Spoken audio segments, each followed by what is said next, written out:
നിസ്കരിക്കും, ഖുർആൻ ചൊല്ലൂ. ഇബ്രാഹിം നബി അലൈഹിസ്സലാം മഖാം അവിടെ ഇല്ല. ഇബ്രാഹിം നബി അലൈഹിസ്സലാം ചവിട്ടിയ ഒരു കല്ലുണ്ടോ, ആ കല്ല് എത്ര വേണ അത്ര ഉയരട്.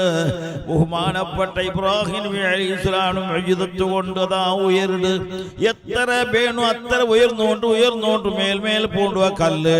ആ കല്ലുടെ പവർ അതിൽ ഇബ്രാഹിം നബി അലൈഹിസ്സലാമിന്റെ കാലിന്റെ അടിയുടെ പവർ അതിലുണ്ടോ, ചെറുപ്പടിക്കാളുടെ അടയാളം ഉണ്ടോ. അതിക്ക് വേണ്ടിയിട്ടാണ് അള്ളാഹുവിന്റെ പരിശുദ്ധ ഖുർആനിൽ വത്തഖിദൂ മിൻ മഖാമി ഇബ്രാഹിം മുസല്ല. ഇബ്രാഹിം നബി അലൈഹിസ്സലാമിന്റെ ചെരുപ്പടികാലുള്ള ആ പക്കത്ത് നിങ്ങ 2 റക്അത്ത് നമാസ് പഠോ, 2 റക്അത്ത് നമാസ് പഠോ. അവിടെ നിസ്കരിക്കലില്ലേ? ഹജ്ജ് പോയങ്ങളുടെ കൈവയത്തോട്